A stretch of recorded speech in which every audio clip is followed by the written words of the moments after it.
Hello. Last day in the last lecture we discussed rental housing and employees housing. In this series of lecture we are discussing every options of the housing typology which can create affordable and formal housing. In this series today we will discuss the two more options of formal housing and which can offer very good affordable accommodation, that is working persons hostel and service apartment. Now please recall the discussion which we had in the last lecture related to employees housing and rental housing.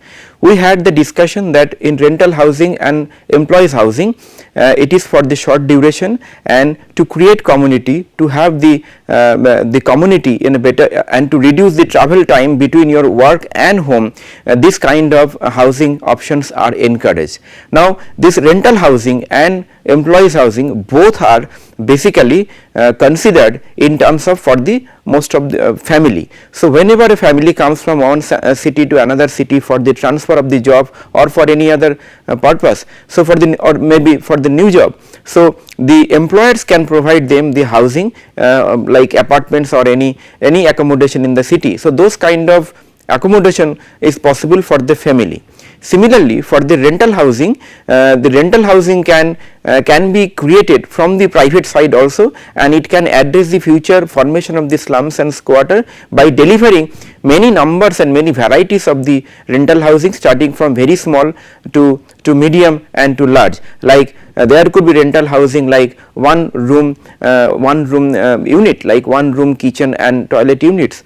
Now apart from this two options where employees housing and rental housing was discussed, we also discussed that for rental housing and employees housing we can do that by allocating land at the housing strategy level, by taking the stakeholders at the strategy formation or the plan formation in place, and also we can do that by creating compact development, more denser development, high density, by giving more FAR, by promoting mixed use, so that the corporate house or the companies or the organization, they can have some portion of their campus, some portion of their office, the building for the residential purpose. So all these strategies we discussed to promote or to create the employees and rental housing. Now think about a situation for a single person who is coming from one city to another city or from village to city, and he needs an accommodation. He does not have the time to cook their food and to maintain their house. So for those kind of requirement where a single person or maybe one single mother with her own child, they don't have the time for maintaining the full fledged house, but they need an accommodation. At the same time they need some amount of safety security to stay there. So those kind of, and also another factor is always there, that is the affordability factor. They cannot afford a bigger house, they don't have the time to search for the house, and not only that, because of their changing habits or changing style of the working pattern of the office and the livelihood, they are no longer have much time to look for the new house and get the affordable house. So for those kind of requirement, one option could be thought about it, and this option is not new. This is there in the various cities, like the working persons hostel.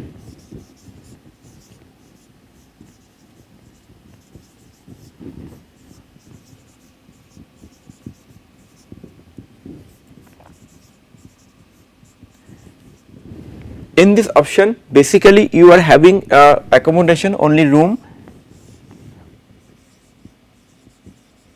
and one toilet facility and probably maybe one balcony, that is it. But you do not have the kitchen facility, whereas the kitchen and the other facility like laundry and all those facility are basically community level. That means it is a common kitchen run by the authority or run by some agency, some NGO and or some private entrepreneurs. So kitchen is the common, and around the kitchen there are multiple rooms like hostel. So this becomes a very good option as an affordable option for the small family. So working person hostel is suitable for singles or for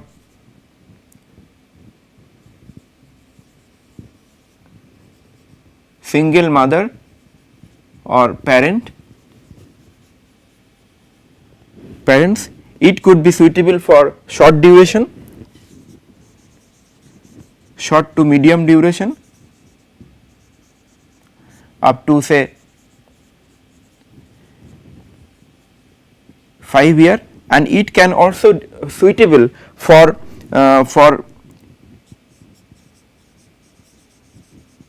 irregular timing of your job profile.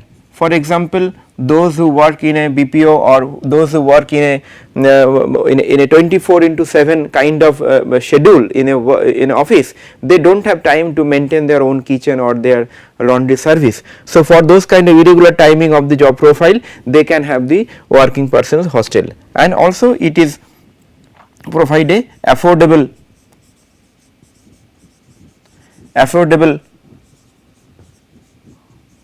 options, because the scheme is you you get the accommodation and you pay a premium per monthly basis, and you get the accommodation. So, it is not a very costlier option like a full fledged rental housing or full fledged market provided housing, but it is an affordable option since it is getting only the monthly premium for the room. And the kitchen facility, kitchen and cooking is on payment. So, on payment basis it is available, and also it ensures the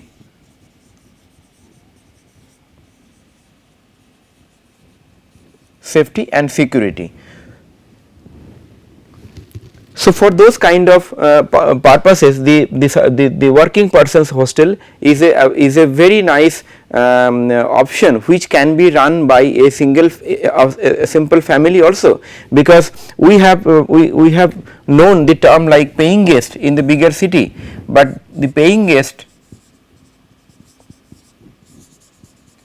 which is nothing but the converted position of a or converted condition of a regular residential accommodation, but the concept of paying guest can be elaborated, can be transferred in a little bigger scale, and a hostel like situation can be created to offer affordable and short duration accommodation for singles and single parents. That is the objective of the working persons hostel.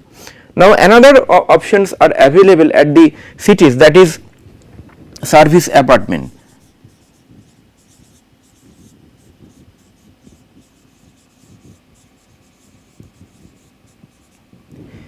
The employees housing and the institutional housing we discussed, it is for the people who are staying in a city or staying in vicinity of their work situation, and they are getting their housing or accommodation from the office, from their employers. But think about a situation that you are sent to another city for a business purpose or business meeting and you have to stay there for 1 week or maybe 15 days. So, for those kind of situation, for those kind of duration, if you want to take a hotel and if you want to take a costly accommodation like any hotel or any guest house, it will be much costlier than it will be for the company which is sending you to for that business purpose. So, for those kind of little long duration business trip, like usually business trips for 1 or 2 days can be taken care of by the hotels or the guest houses, but if the business trips are more than 1 day or 2 day, it may be 1 week or 2 week. For those kind of trips, the concept of service apartments could be thought. So, service apartments are basically the apartments of like 1 hall kitchen, 1 BHK, 1.5 BHK, 2 BHK, or it can be more than 2 also, 3 BHK based on their requirement. So, this type of apartments with their hotel like service.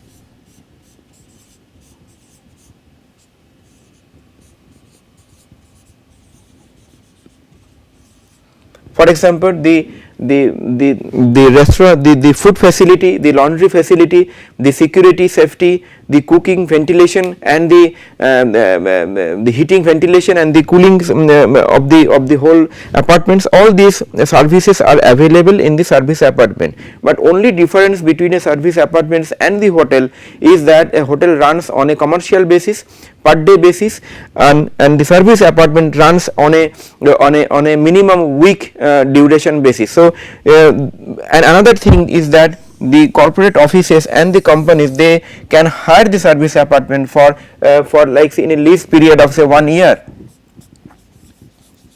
or so, and between that time they could have a frequent visits of their own officials and people on the staffs, and they can stay there for 1 week or 2 weeks. And apart from that, it can be rented, it can be given on rent, or it can be hired for duration like 1 week to 1 month for another other organizations. So working persons hostel and service apartments are even better for the small for the short duration visit, and this is much more affordable than the service apartment, because working persons hostel run on an individual basis. An individual person can come to another city and take a working persons hostel, but the service apartment basically are run for the offices and for the commercial establishment by and large, and it can be taken or it can be availed through that route only.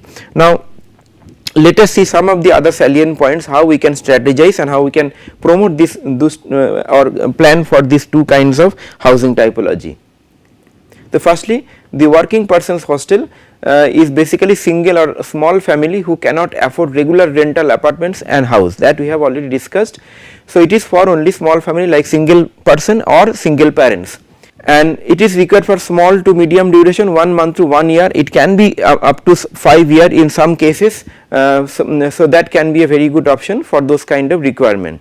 The community kitchen on payment basis is provided. Apart from the kitchen, the services like laundry, services like safety, security, or services like washing, all these facilities could be provided by the authority, that is also possible, or the private agency on payment basis. So other facilities, as we told, can be arranged on payment basis.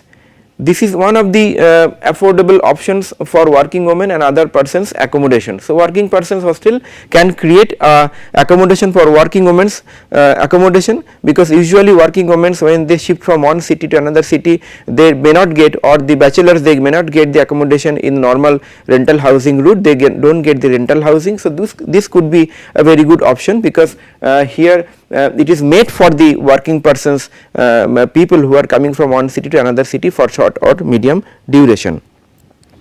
So at the city level, we can provide the separate lands for the working persons hostel, like we can allocate few lands sizes with the varying sizes from like say up to 2 hectare we can keep for working person hostel. We can keep smaller lands like 500 square meter, and also we can take a strategy to promote or to incentivize the private developers to come up and to build the working persons hostel as a part of their the private the group housing or other development. That is also possible. So both kind of strategy may be taken, like by creating new housing projects, new land allocation can be given, and also adding working persons hostel as a part and parcel of the commercial development or part and parcel of the other group housing development. Both are possible at the city level.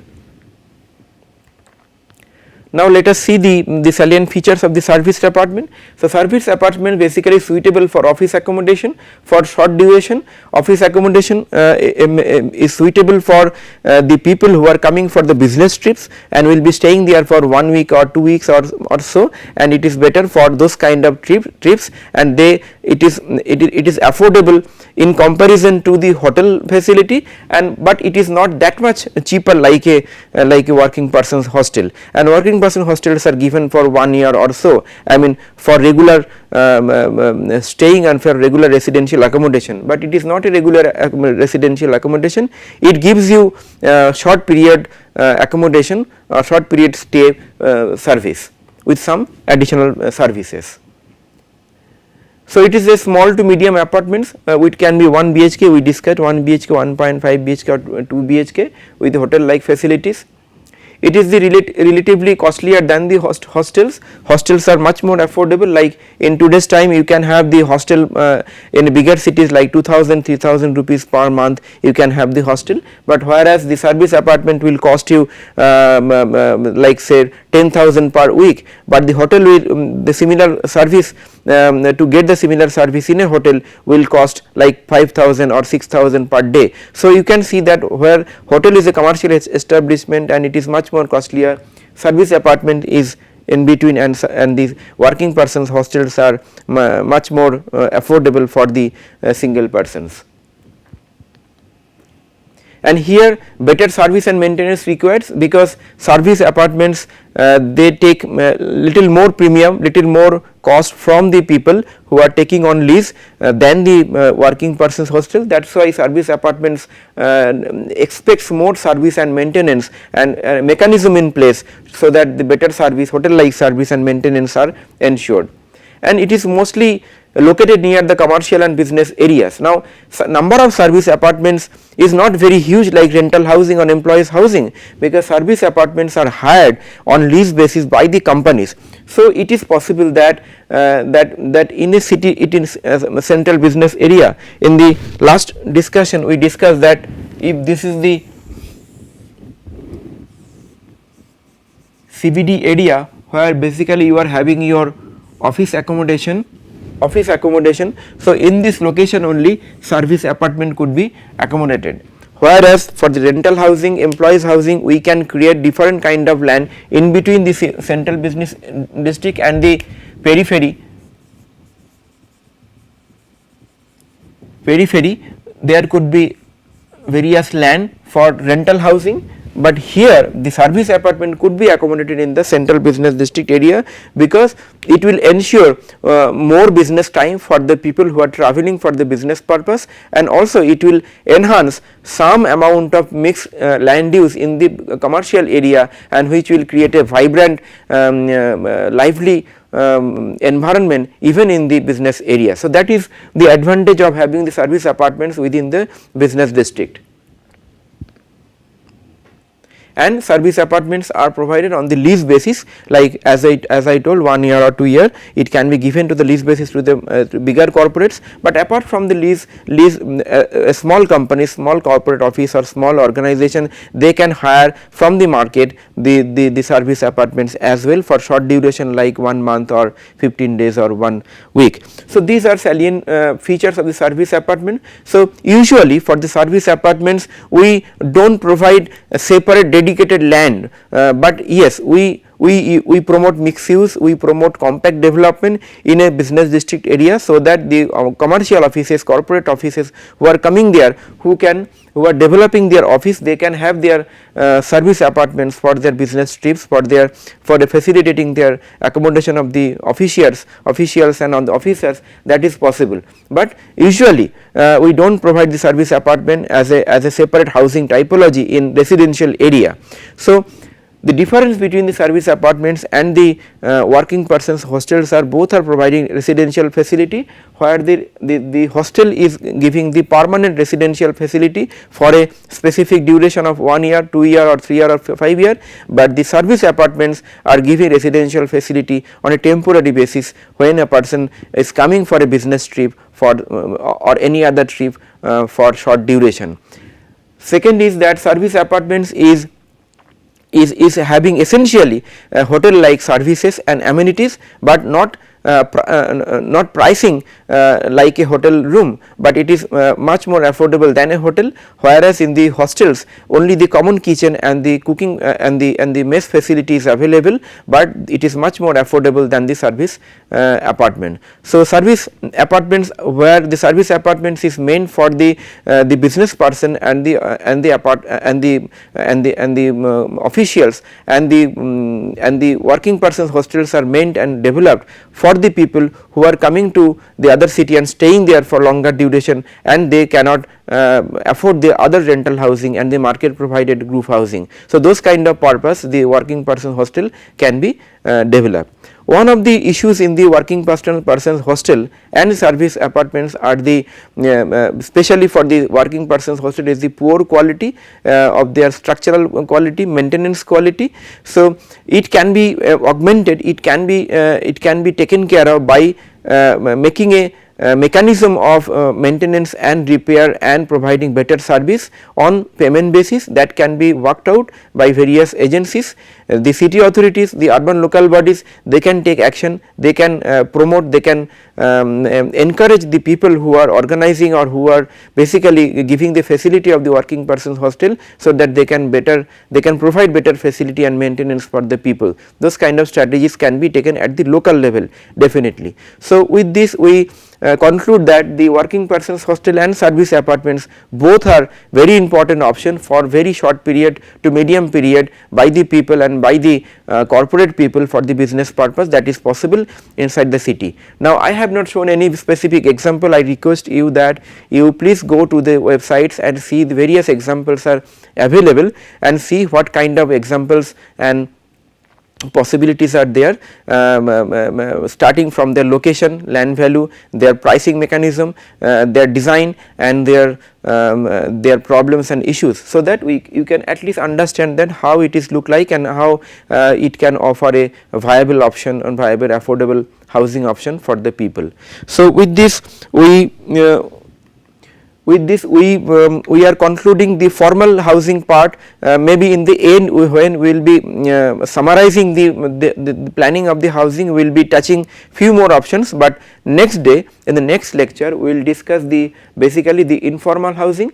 So far we have discussed the core city and the new housing areas, which is basically formal areas. In the core city we have discussed that we renew the infrastructure, we regenerate the area, but in the new housing we have discussed group housing, plotted housing, cooperative housing, the community development in the new housing areas, and today and then we discuss rental housing, employees housing and serviced apartment and working persons hostel.